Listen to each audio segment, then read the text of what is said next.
soir, nous sommes au cours de notre dernière session de l'année, appelée Hanouka. Hanouka vient d'un nom hébreu qui signifie simplement la fête des Lumières. Mais à l'intérieur de ce nom, en fait, on a la racine du nom de Hénoch. Or, Hénoch, quand on lit dans notre Bible, c'est l'un des personnages qui n'a pas connu en fait la mort. Ce sont deux personnages dans la Bible qui n'ont pas connu la mort. Lorsqu'on parle d'eux, du moins de leur finalité, on dit qu'il fut enlevé. Il y a Hénoch et il y a le prophète Élie. Concernant Hénoch, il dit qu'il marcha avec l'Éternel et il fut enlevé.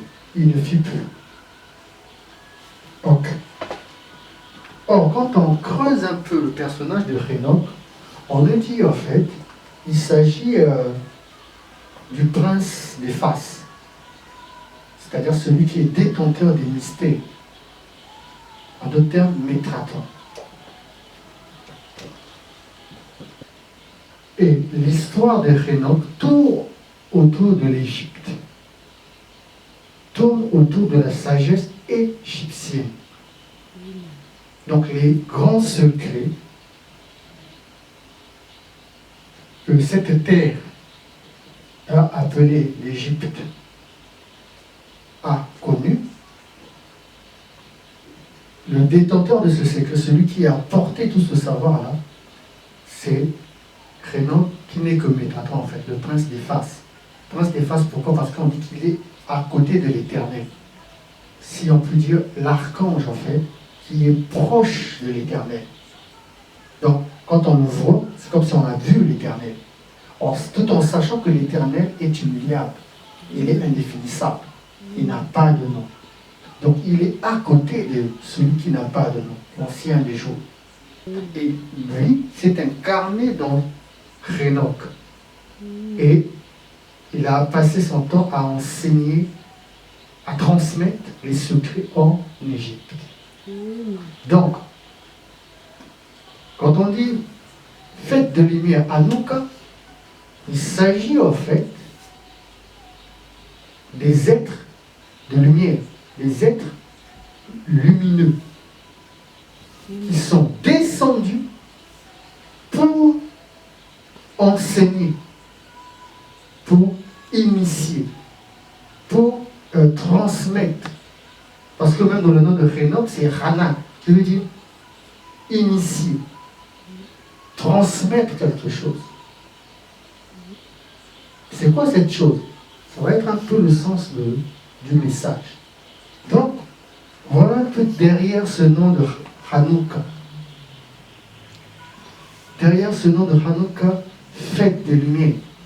Regardez, dans le monde juif, quand on célèbre Hanouka, on le célèbre à partir du 25 qui se lève. Pour cette année, 25 qui se lève correspond à quoi? Correspond en fait au 23 décembre 2019. Ok. Or, qu'est-ce qui se cache derrière cette date en fait?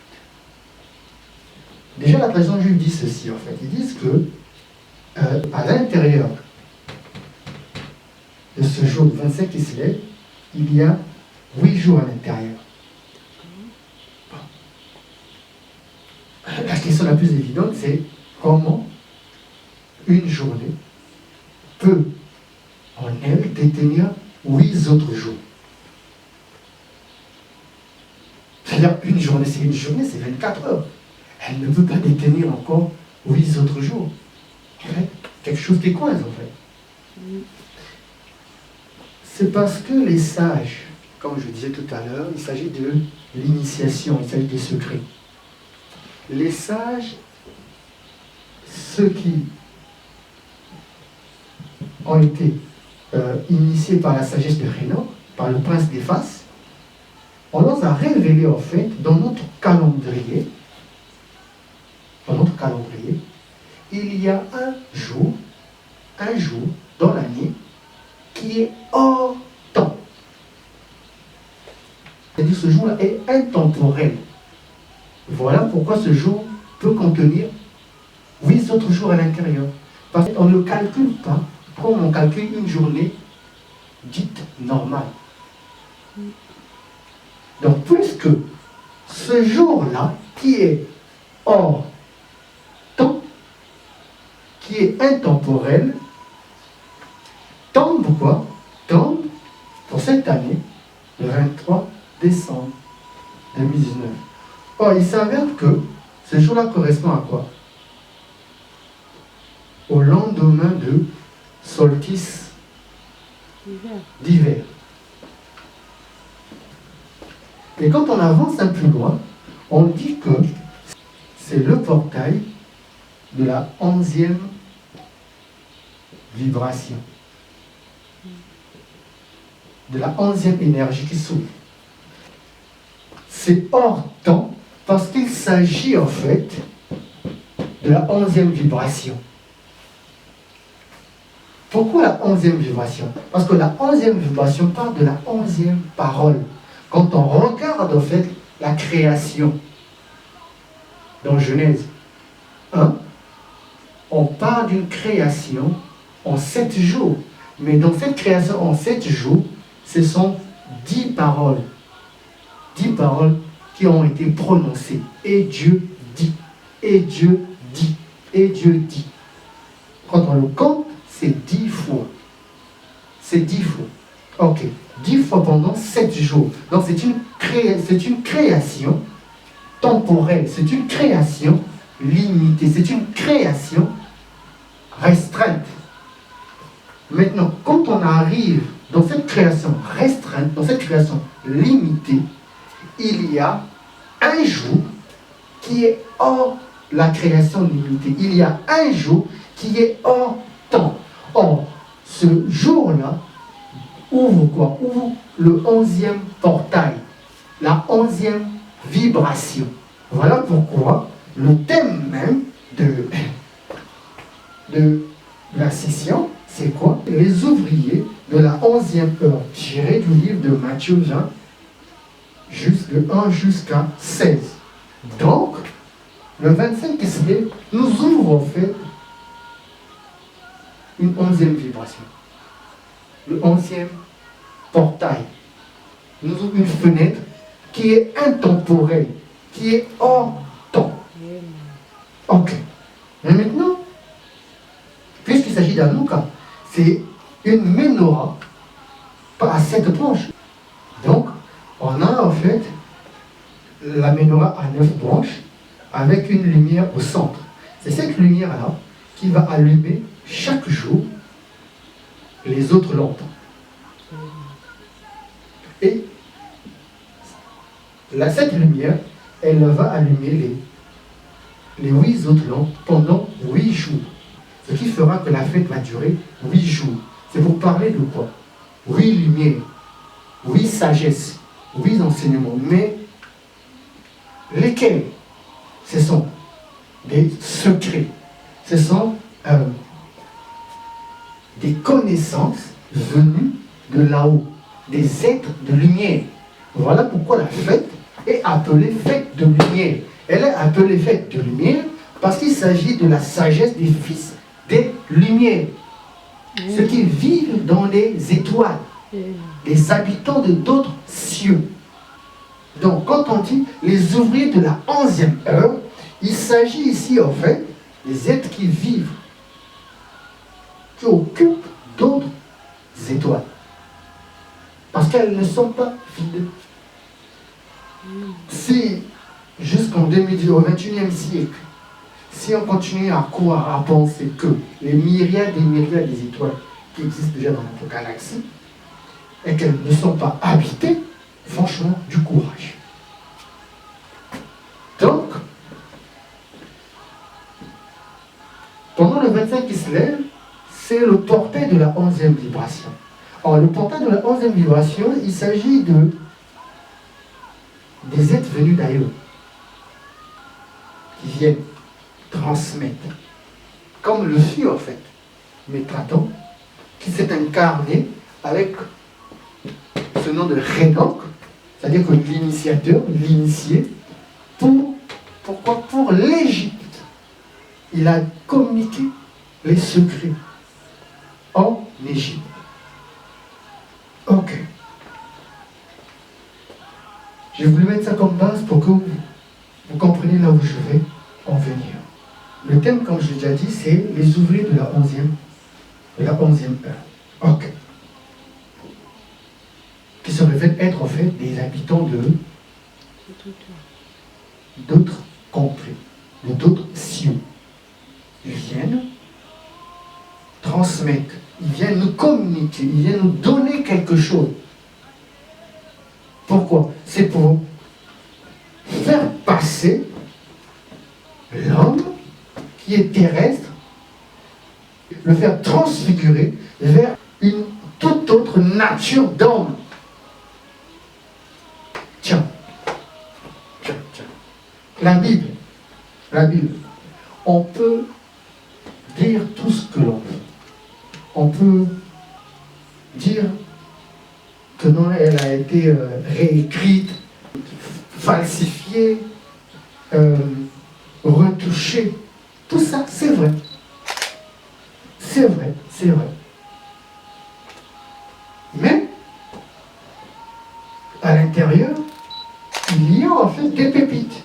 À l'intérieur, il y a en fait un message réservé pour les initiés. C'est-à-dire qu'un message qui en fait, qui prend le profane, le retire du fumier, pour faire quoi? Pour le transformer, pour le transfigurer en toute autre personne. C'est ça en fait. C'est-à-dire que la Bible est un livre des initiés, afin que cette dernière, voit en lui quoi? C'est-à-dire que la nature de fils des étoiles en lui, puisque c'est enfoui en lui. Mais il lui faut en fait quelqu'un, de l'extérieur vienne l'activer cela. Voilà pourquoi les autres fils des étoiles, les autres fils des lumières viennent sur la terre pour ça en fait. Donc pour ça, on va lire une histoire. Par rapport à cette histoire, donc le titre que je vais donner, c'est celui de l'annonce d'un fils à Sarah. Je répète, le titre que je donne à ce message, c'est l'annonce d'un fils à Sarah. Ok. On va prendre une Bible dans le livre de Genèse 18, à partir du verset 1er. Je vais lire pour vous. L'Éternel lui apparut parmi les chaînes de Mamré. Passe au premier verset. Comme il était assis à l'entrée de sa tente pendant la chaleur du jour. Il s'agit ici d'Abraham qui était assis sous sa tente.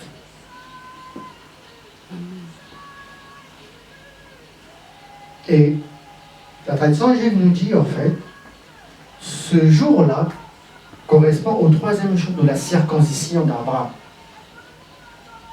Parce qu'il venait d'être circoncis, c'était le 3e jour de sa circoncision. Or, quand on circoncis, que se passe-t-il? Chez les mâles en l'occurrence, on retire quoi? Le prépuce, la peau qui est de plus. Donc, ici, Abraham, c'est le 3e jour de la circoncision, donc on retire le voile. Ok, on va comprendre ceci en fait. Quand on dit que c'est le 3e jour de la circoncision, qu'on a retiré la peau, ça veut dire qu'on a retiré le voile. Quel voile? Le voile en réalité de la vue, de là, des yeux. Voilà pourquoi il peut alors, lui, voir quelque chose. Au verset, on dit, il leva les yeux il releva les yeux. Puisque c'est le temps de la circoncision, on a retiré le voile. Et regarda. Et voici 3 hommes étaient debout près de lui. On dit bien 3 hommes. Mais c'est qui ces 3 hommes? On va y arriver là. Toujours dans le verset 2. Quand il les vit, il courut au-devant d'eux. Ça cloche un peu. On dit ceci. Voici 3 hommes étaient debout près de lui. On dit que les 3 hommes étaient debout près de lui. Et après on dit quand il les vit, il courut devant eux. Si moi je vois 3 hommes à côté de moi, et après je les vois encore pour courir vers eux, ça veut dire que ce n'est pas des hommes normaux. Est-ce que vous me comprenez en fait? Ce n'est pas des hommes normaux. On avance. Depuis l'entrée de sa tente, et il se prosterna en terre. Ok. En verset 3. Et il dit, Seigneur, si j'ai trouvé grâce à tes yeux, ne passe point, je te prie, loin de ton serviteur. Ok. En verset 4, permettez qu'on apporte un peu d'eau pour vous laver les pieds et reposez-vous sous cette arbre. Ok? Verset 5, j'irai prendre un morceau de pain pour fortifier votre cœur. Après moi, vous continuerez votre route, car c'est pour cela que vous passez près de votre serviteur. Il répondit, fais comme tu l'as dit. Ok. Verset 6. Abraham alla promptement dans sa tente vers Sarah.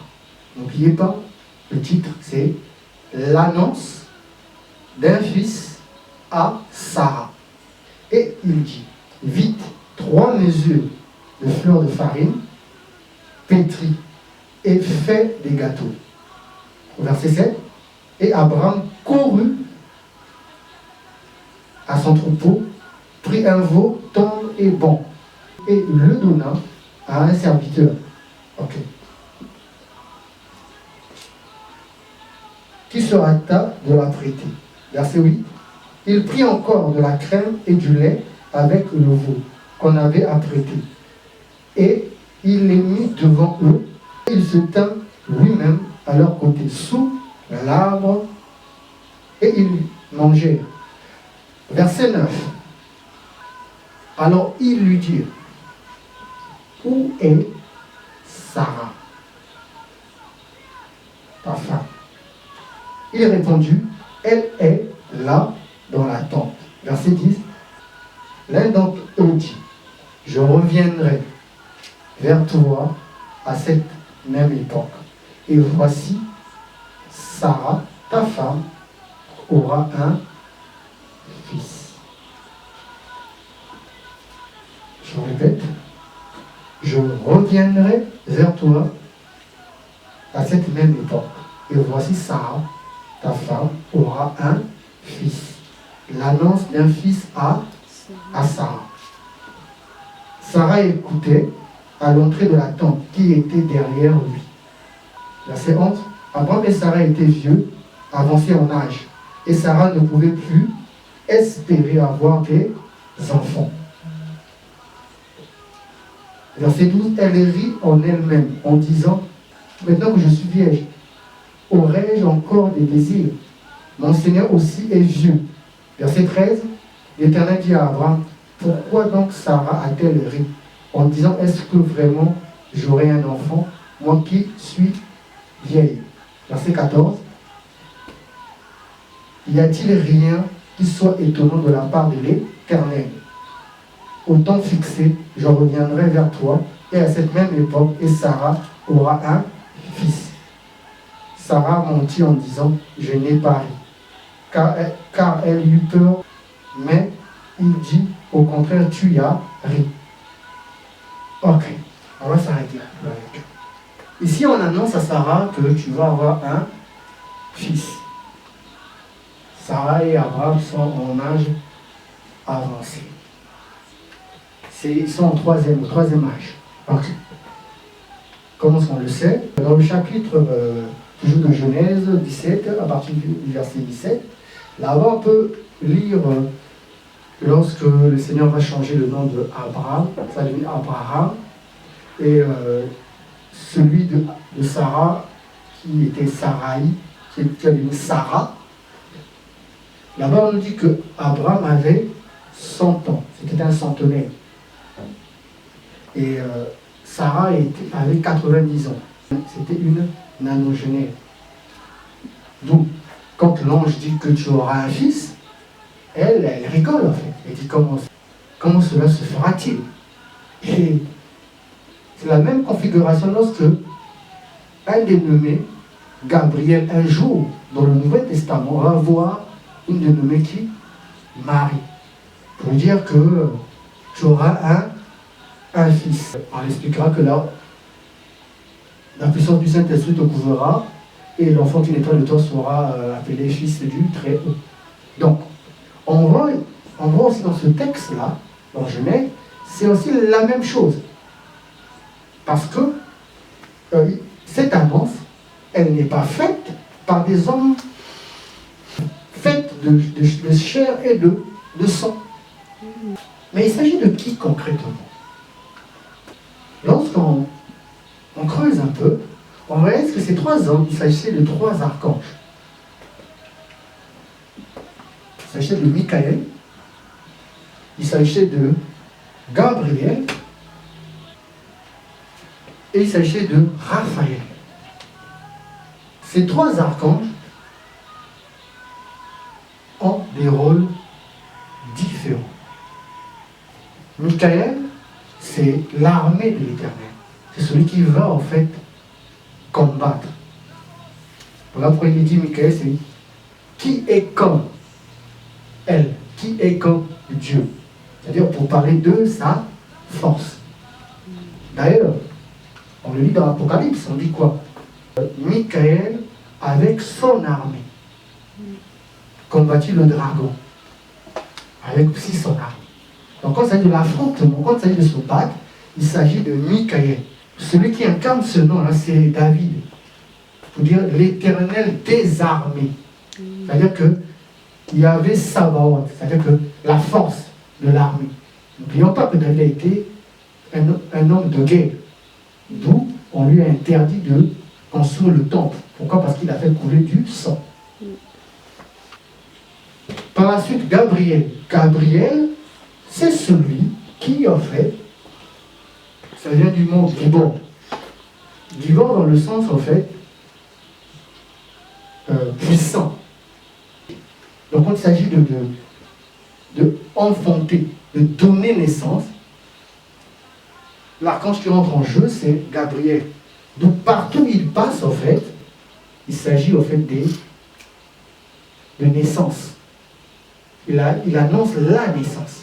Amen. En d'autres termes, il vient enfanter, en fait. Amen. Raphaël. Raphaël, c'est un archange qui parle Rapha. Ça veut dire guérir. Voilà, la racine de Rapha qui veut dire guérir. Donc, c'est celui qui te guérit, en fait. Okay. Donc, voici les trois archanges. Donc, Abraham, au 3e jour de la circoncision, va faire la rencontre de quoi? Des fils de lumière. Des fils qui vivent, en fait, dans d'autres étoiles, dans d'autres cieux. Or, ces trois-là, quand ils apparaissent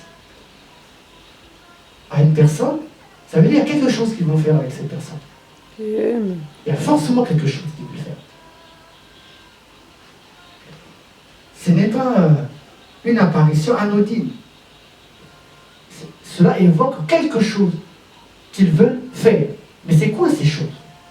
On va écouter. On me dit que, la tradition je nous dit que c'était le 3e jour de la circoncision. Donc, on peut déjà déduire que si s'agit du troisième de la circoncision, qu'est-ce que lui annonce Raphaël? Puisqu'il s'agit, c'est celui qui peut guérir. Donc, il vient lui annoncer que non, ta cicatrisation, ne t'en plains pas. Mais qu'est-ce que Michael va lui annoncer? Michael, c'est celui avec qui il va échanger. Au moment celui qui va dire que on a entendu l'écrit au niveau de Sodome et comment. Là, on descend pour aller vérifier, pour voir si ce que nous avons entendu est vrai. D'où Abraham, par la suite, va commencer à intervenir, à intercéder en faveur de qui? En faveur de Sodome et Gomorrhe. Ok. Puisqu'on a compris que Michael, c'est l'armée, c'est celui qui vient terrasser les œuvres du malin. Donc, ils ont appris. À Sodome et Gomorrhe, il y avait un désordre. Donc, il fallait qu'ils descendent pour voir et terrasser ceux qui sont à l'origine de cela. Les forces contraires, les forces obscures. Alors, que lui annonce alors Gabriel? Que lui annonce Gabriel? La naissance. Gabriel annonce la naissance à Sarah. Mais nous, on va se concentrer sur la naissance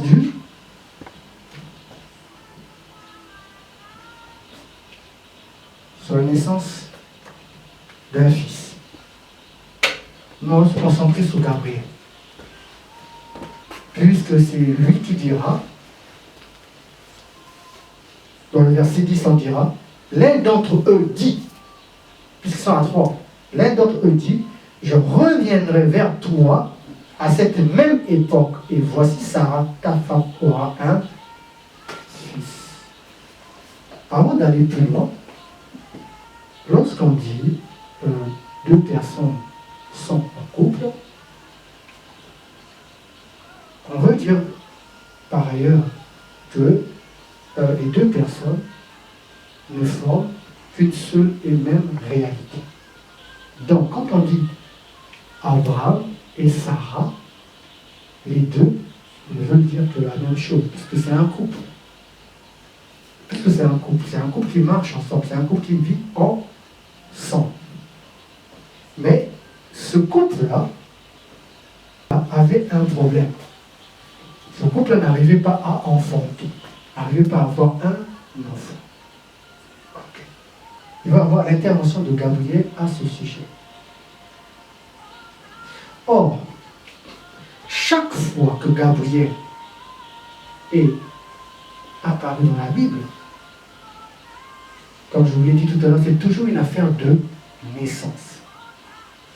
Et lorsque ce dernier vient au monde, cet enfant vient au monde, cet enfant, il ne s'agit pas d'un enfant normal. Je répète. Chaque fois que Gabriel, chaque fois qu'un fils d'étoile, un fils des lumières s'est manifesté sur la terre pour mener une action, pour jouer son rôle, on sait que ce fils-là, n'est pas un fils normal. La preuve, Gabriel s'est manifesté chez la mère de Samson. Là-bas, sous quel nom? Sous le nom de merveilleux. Merveilleux. Et il va lui donner l'annonce de Samson. Et on connaît ce que Samson a fait. Il a terrassé les Philistins. À lui seul, toute une armée des Philistins. Gabriel, il y a 2000 ans, vient nous annoncer la naissance de qui? Auprès de la Vierge. De qui? De Yeshua. Vient nous annoncer la naissance du Messie, de Christ. C'est un mystère entier. Et là, on a un couple de troisième âge. L'homme a 100 ans, la femme a 90 ans. Donc ils ne peuvent plus rien produire. Ils ne peuvent rien donner. Mais on dit que ça va marcher. Pourquoi? Parce que l'un dit que ton prépuce a été touché, ça a été réparé. Là, ça peut marcher. Raphaël. Et l'autre dit, je te donne cette force. Or, quand on dit l'annonce, écoutez bien, quand on dit l'annonce d'un fils à Sarah, l'annoncer parler. Or, la parole, c'est aussi quoi? La semence. Donc, celui qui annonce, c'est celui qui fait quoi? Qui jette sa semence. Amen. Amen. Donc, ce fils-là, qu'on appelait Isaac, c'est un fils, en fait, qui ne naît pas dans les lois, quoi, naturelles de la création. Amen. Mais pourquoi? Parce que son père, de celui qu'il est issu, il ne s'agit pas d'un homme. Isaac n'est pas le fils, en fait, de la semence donnée par Abraham. C'est plutôt le fils de celui qui annonce, le fils de celui qui dit, en fait. Amen. Mais qui parle, qui annonce? Parce que celui qui annonce, il parle. Or, celui qui parle sème. Or, qui sème? C'est pas un homme qui sème. C'est pas un homme. C'est pas un homme qui sème. Celui qui sème, c'est Gabriel. Amen. C'est Gabriel qui sème. En disant que ta femme, elle va enfanter un fils. Dès lors qu'il l'a annoncé, il a semé en elle. Amen. Quoi? Sa semence de Gabriel. Sa semence de Gabriel. Laquelle semence? La semence des fils des étoiles. Amen. La semence des fils des lumières. La semence des fils des étoiles. La semence des fils des lumières. Mais laquelle? Les fils qui sont hors la création, hors l'espace-temps, hors de cette réalité humaine, de cette réalité limitée. Il dit que ce fils-là sera hors des limites. Puisque plus tard, qu'est-ce qui se passe? On sait que c'est par Isaac va sortir la lignée de qui? De Christ. Or, Christ, qui est venu annoncer encore la naissance de Christ. Le même Gabriel qui est allé voir Sarah. C'est le même qui est allé voir Marie. Pourquoi? Parce qu'il connaît sa lignée. Donc, Hanouka se révèle être en fait la fête de lumière, mais lumière, oui, ok, mais c'est lumière, d'accord, lumière. Mais lumière par rapport à quoi? Lumière par rapport aux fils des étoiles, les habitants de d'autres cieux. Regardez la lumière. Lumière en hébreu, ça se dit or. Le mot secret en hébreu se dit raz. Ok. Or, qui veut dire lumière, raz, qui veut dire secret, ont ce qu'on appelle la même valeur numérique. 27 ou 207. Ok. Quand on dit secret, on dit quelque chose est secrète. Pourquoi? Parce que la chose, en fait, elle est cachée. Parce que la chose, elle est voilée. Donc, on est en train de lui dire quoi? Que Hanouka, qui est la fête de lumière. Mais en fait, c'est la fête des fils des lumières qui sont cachés sous la terre. Je répète. Quand on dit Hanouka, c'est la fête des lumières. Mais la fête de lumière, pourquoi? Parce qu'il s'agit en fait de la naissance des fils de lumière qui sont cachés sur la terre des humains. Des fils, en fait, qui ne naissent pas comme tout le monde. Mais les fils qui naissent, comment? Par la rencontre avec des fils des lumières, des fils venus, des êtres venus plutôt de d'autres cieux. Entre en couple avec les filles de la terre.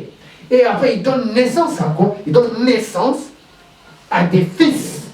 Et ces fils-là, ce sont des géants. Mais seulement ces fils-là, ils sont cachés. Pourquoi? Parce que ces fils ont des capacités surhumaines.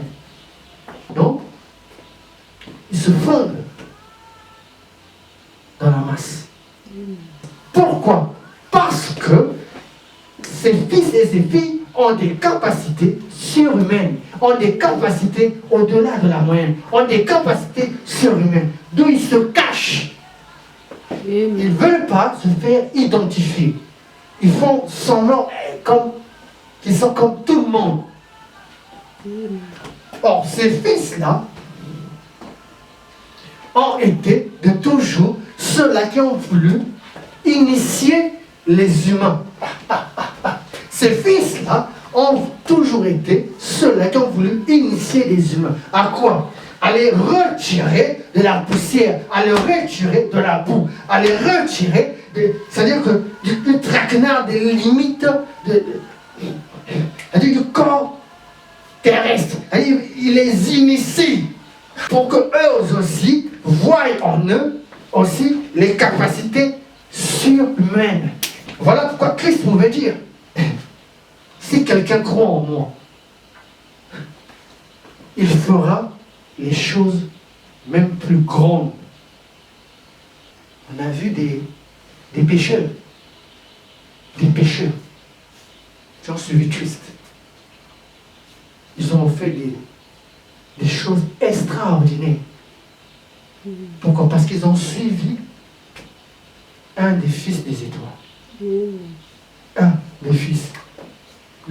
Pas n'importe quel fils. Un des fils de Gabriel. Il est appelé Christ à une époque. Ils l'ont suivi. Ils ont terrorisé l'Empire romain. Ils ont terrorisé le système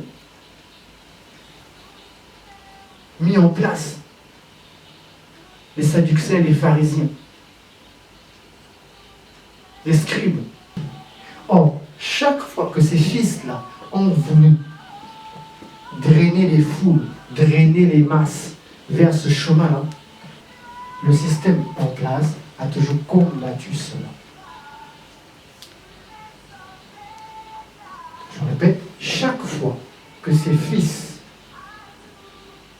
de lumière qui ont l'ADN de là-haut et l'ADN d'en bas, ont voulu en fait prendre ceux qui ont selon certains l'ADN du bas, leur montrer le chemin, comme fut le cas de Christ.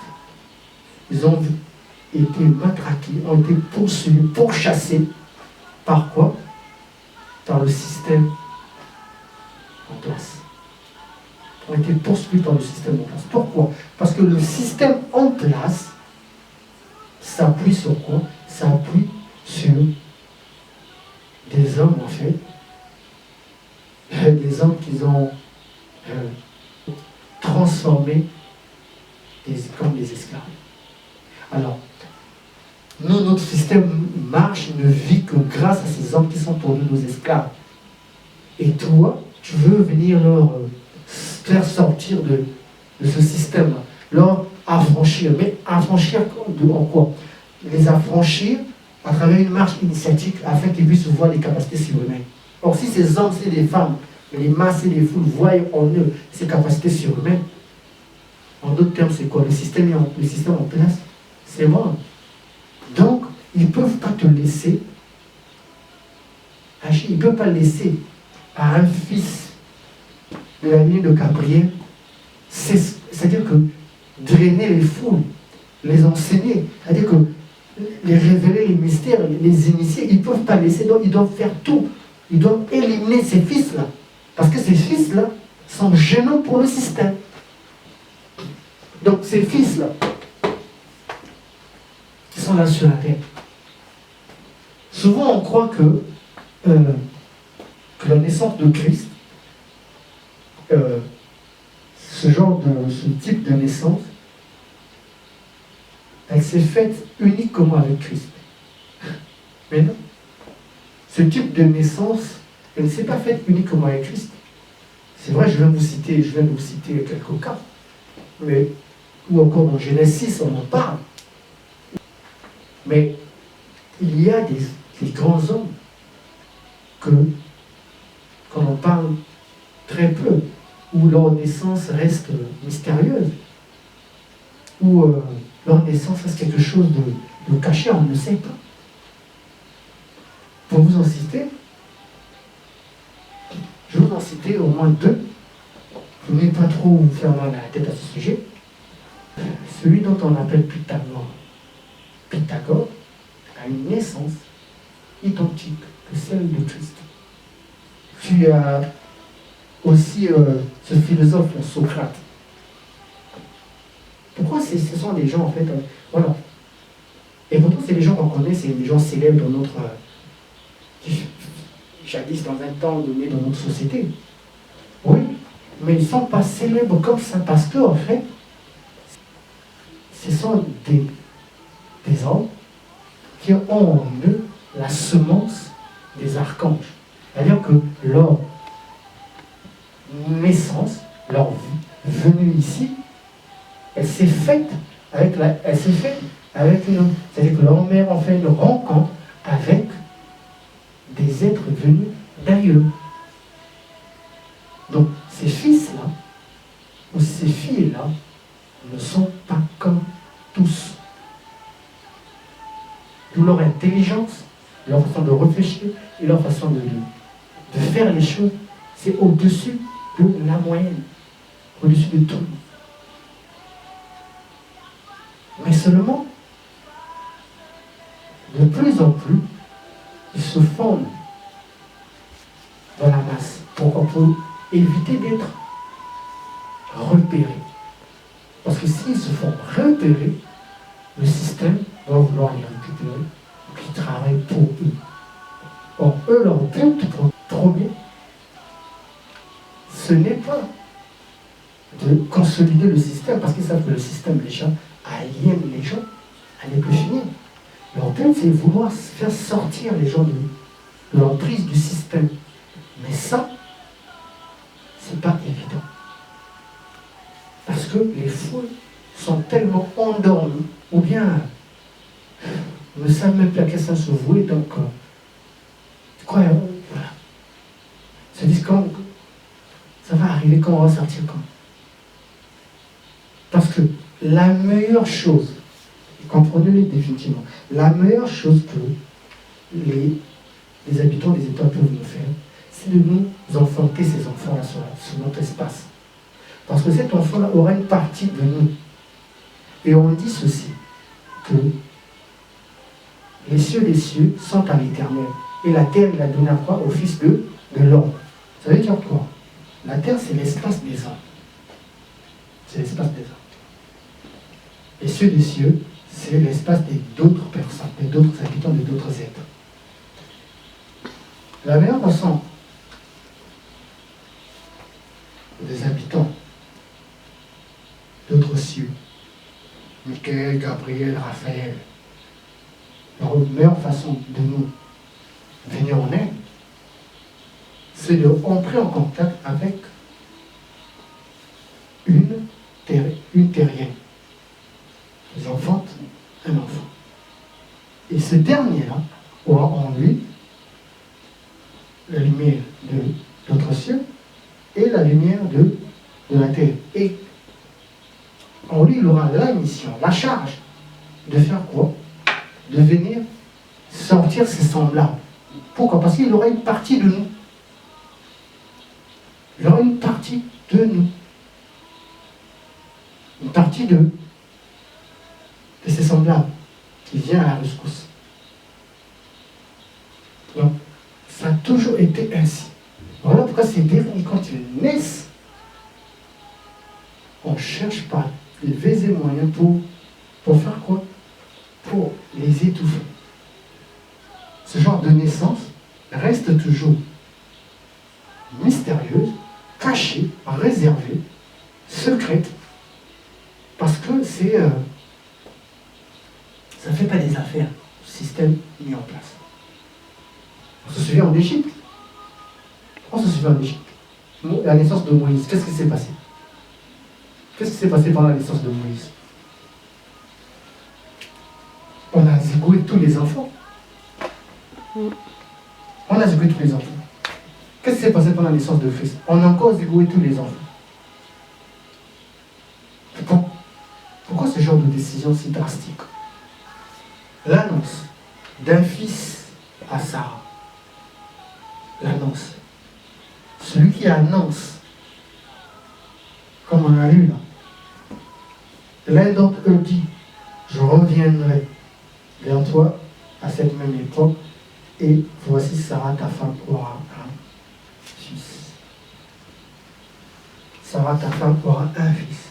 Celui qui annonce, c'est celui qui laisse sa semence. Celui qui annonce, c'est celui qui laisse sa postérité. Celui qui annonce, c'est lui le Père. C'est lui le Père. Or, le Père n'est pas un homme. C'est Gabriel. C'est Gabriel. C'est Gabriel. Et la preuve, cet enfant est appelé quoi? Isaac. Mais Isaac a pour valeur numéro 55. 55, c'est qui? C'est le soleil. Le soleil, c'est quoi? C'est une étoile. C'est une boule de feu. C'est une boule de quoi? De feu, de lumière. Donc, il porte même le nom, en fait, de qui il est issu. C'est-à-dire que un fils de lumière. Un fils de lumière. Samson vient de Shimshon, qui veut dire quoi? Petit soleil. Mais qui a annoncé la naissance de Samson?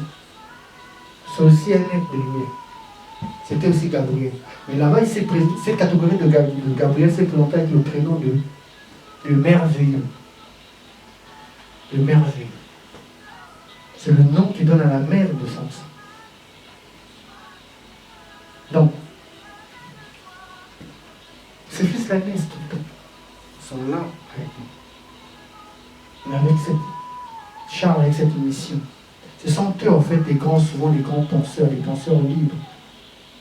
Souvent les sages ici, les sages qui ont bâti des sociétés secrètes pour initier les hommes. C'est souvent ces fils-là, ces filles-là. Ils sont là. Clandestinement, menant la vie pour sortir les hommes. Parce que cela va faire pratiquement 5000 ans. C'est demain que je vais toucher à ça. 5000 ans que la planète appelée Terre est occupée par des forces nauséabondes. Ça fait pratiquement 5000 ans. Et là, il est temps de s'en détacher. Il est temps que, réellement, on sort de cette emprise, de cette forme d'esclavage. Parce qu'il s'agit des entités venues d'ailleurs qui nous ont mis dans cette forme de déchéance et qui se nourrissent de nos émotions, de nos peurs et des guerres, des conflits qu'ils créent et de malformations, de familles, de tout ça. Et la bataille se trouve à ce niveau, avec ces États et ces entités qui ont mis ce système en place pour assujettir les autres, pour les maintenir, afin qu'ils ne voient pas en eux, qu'ils qu'ils ne continuent pas leur processus, celui des fils des étoiles. En nous, quand la fête de lumière nous rappelle